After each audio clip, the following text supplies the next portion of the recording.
Hi everybody, it's FIBO Group and you're watching to the Market Watch review. Today, the Asia-Pacific region's equity markets lost ground.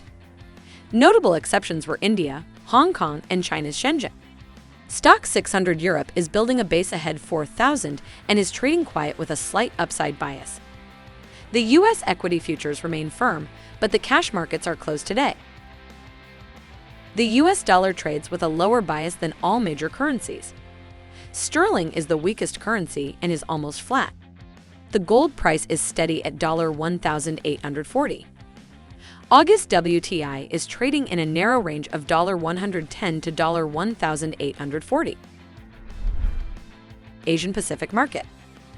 China's recovery after the COVID lockdowns has been uneventful, but enough to inspire investors and help Chinese stocks outperform recently. Also, the Australian dollar is consolidating. It trades within the pre-weekend range. To defend its 0.2% cap on the 10-year, the Bank of Japan purchased a large amount of Japanese government bonds. The Bank of Japan has added nearly $81 billion of bonds. Last week, it disrupted the futures and cash markets.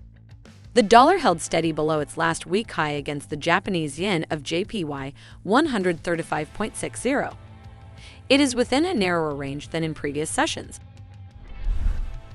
Market of Europe. Yesterday's French election result seems to have denied Macron a majority in the French parliamentary elections. Although it did not initially do the euro any favors, the immediate implications for policy are not clear. The euro recovered its early losses and traded at $1.0465. It also recorded session highs of $1.0545 in the European morning. Rightmove reported this month that the UK house prices reached a record for the fifth consecutive month. The index is now 9.3% higher than the year before.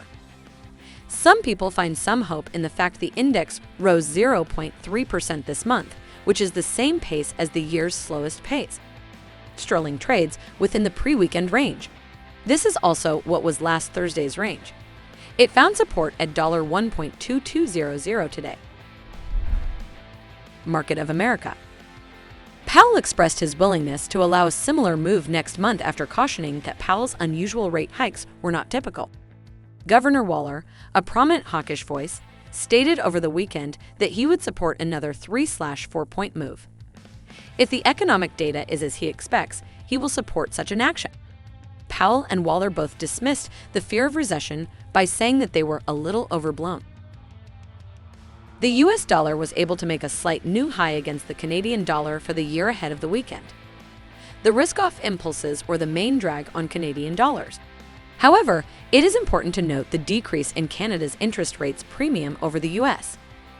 Today, the greenback is offering a better offer and is now below CAD 1.30.